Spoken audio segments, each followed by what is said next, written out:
This is Yusef at my channel, obviously. Before I begin this video, I just want to say something.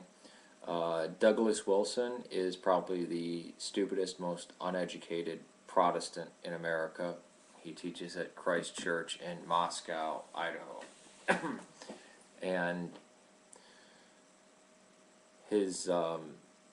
he teaches against orthodoxy and condemns orthodoxy in these little clips on YouTube without even knowing anything about orthodoxy. He said the sentence, "The Orthodox pray to icons." When? When has an Orthodox Christian ever prayed to an icon?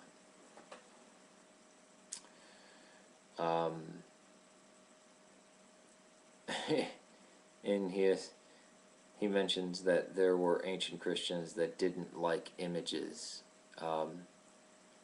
There were ancient Christians who were Sabellians.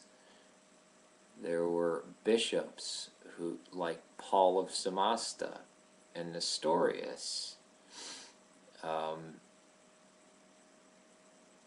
There were ancient Christians that thought that the Creator God was evil. So, citing early Christians being iconic, like Eusebius. I don't know if, I forget if it's Eusebius of Caesarea or Eusebius in Nicodemia. One of them made a remark saying, "Oh, look at that idol, in front of the church," showing that, I mean, the only thing this does by talking about early Christians being opposed to icons in churches proves that icons in churches are a very early thing. That's beside the point. The main thrust of my video is going to be on Christmas and the date of Christmas, and not so much Christmas, the Nativity of the Lord according to the flesh.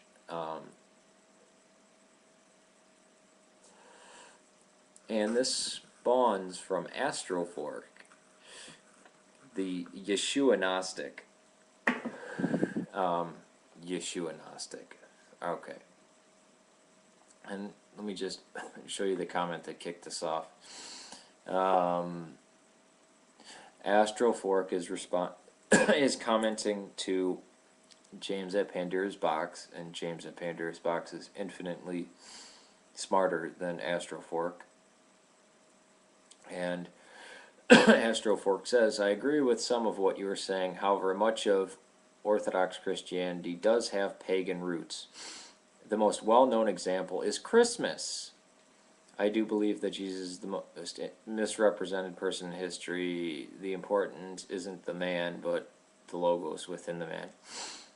Let me recite that. However, much of Orthodox Christianity does have pagan roots. The most well-known example is Christmas.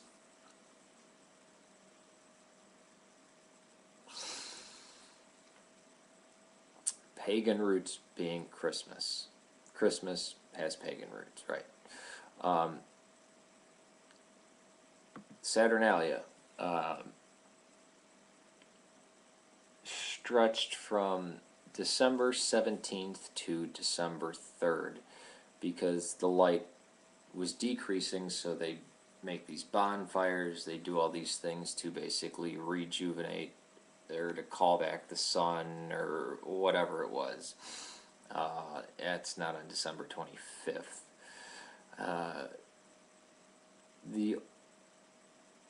Most of the early Christians, and I thought it was Cyprian, but I heard that it wasn't. But from what I had read, it was Cyprian who suggested March 25th. But apparently I had come across earlier sources from the second and early, the mid-second to early 3rd century of Christmas being celebrated on March 25th, and that people were for that date. Now, the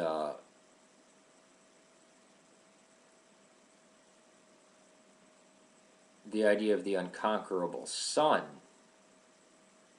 may have occurred on December 25th. Yet this has nothing to do with Orthodox theology.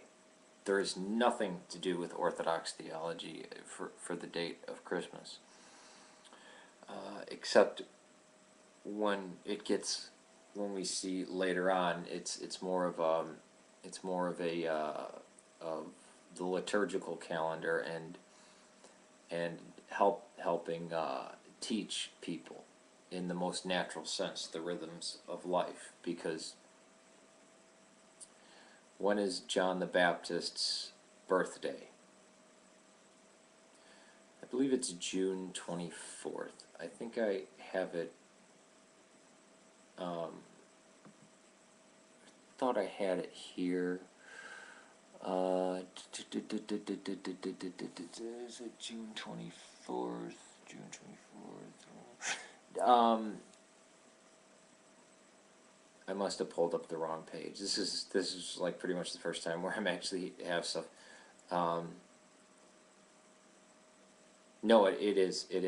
You know what? I know it is. It's June 24th, which is 6 months before December 25th. Do you know why? Now, I'm not sure if this is in the Bible or if it's an ancient Orthodox hymn, but John said, my light will decrease and his light will increase. I become less important and he becomes more important. Christ is considered the light of the world. I think, actually, is it in, I might be reading, yeah, the Son of Righteousness shall rise. I actually happen to have it turned to right there. The Son of Righteousness shall rise. So Jesus, or the Messiah, Christ, is identified with the sun, and a rising sun. That the birth of Christ is the light coming into the world. Now, in the East, it was in ancient times it was practiced January 6th, and it was considered the baptism.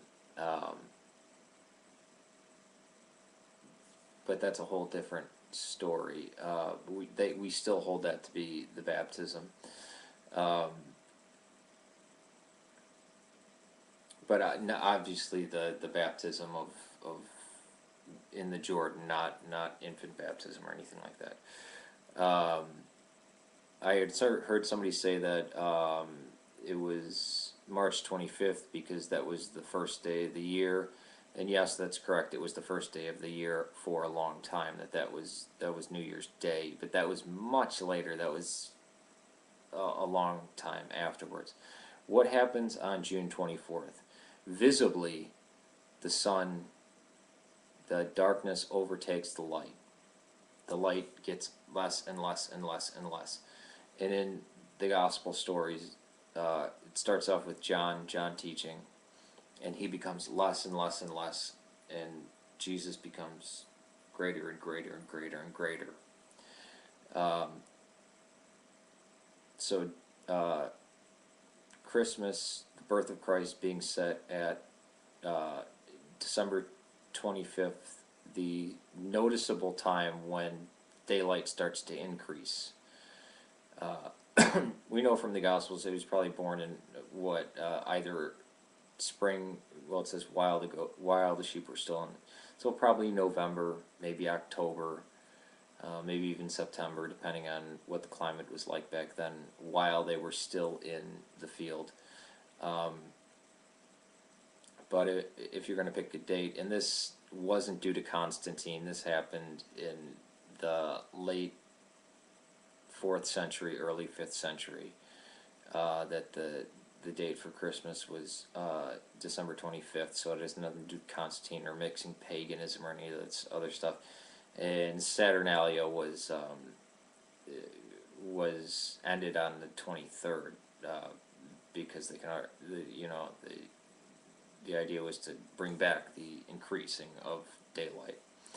So at the celebration of Christ's birth, we see increase in daylight.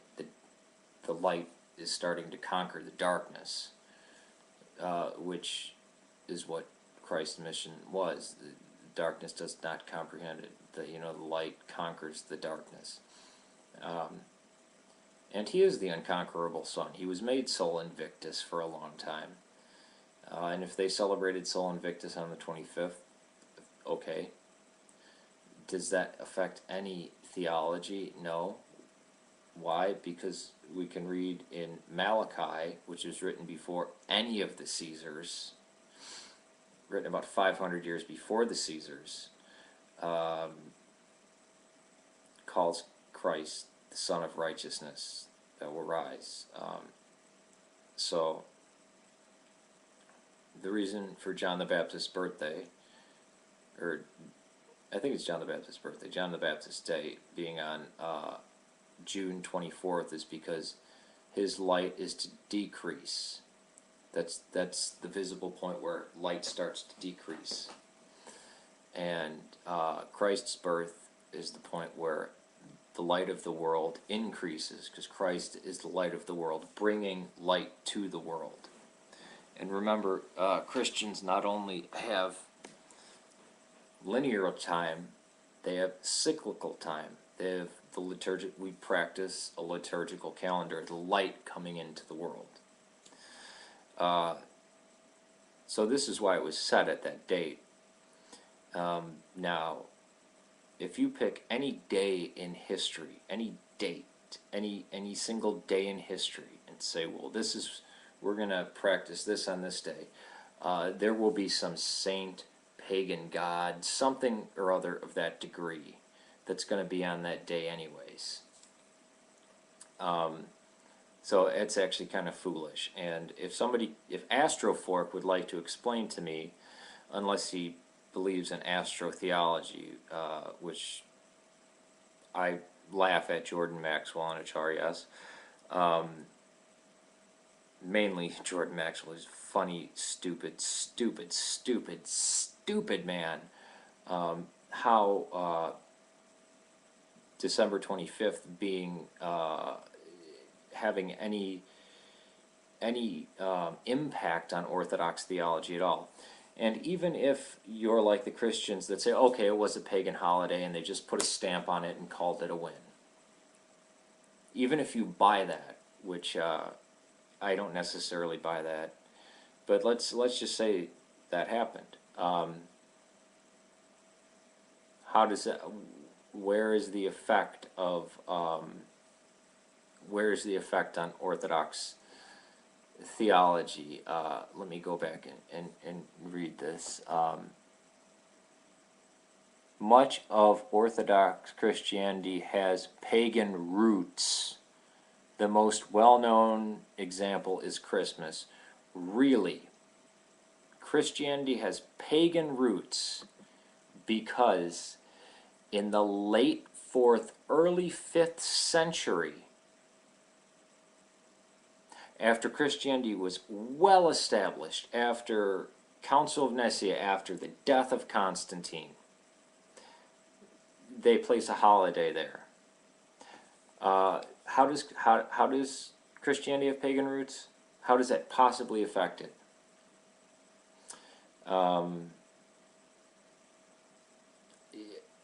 Please give me an answer, Astrofrk, because I think that's one of the more nonsensical things I've heard people say. Can you please defend your position? And I'm trying to be serious about this.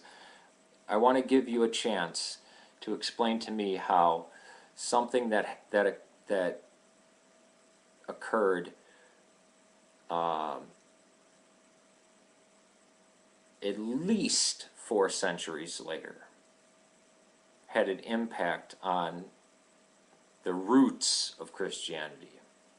Peace to you. May God save Serbia. Keep in mind, many of the councils were already held Nicaea was already around. The canon, the four Gospels were already well accepted even before the Council of Nicaea. But how does that have an impact on orthodoxy? How did that influence it? How does that have roots in paganism? Peace. And he teaches against orthodoxy and condemns orthodoxy in these little clips on YouTube without even knowing anything about orthodoxy. He said the sentence, "The Orthodox pray to icons." When?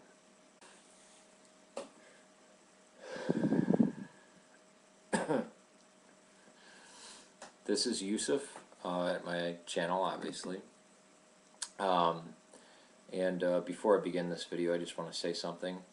Douglas Wilson is probably the stupidest, most uneducated Protestant in America. He teaches at Christ Church in Moscow, Idaho. And Nicodemia, one of them made a remark saying, "Oh, look at that idol, you know, in front of the church," showing that, I mean, the only thing this does by talking about early Christians being opposed to icons in churches proves that icons in churches are a very early thing. That's beside. When has an Orthodox Christian ever prayed to an icon?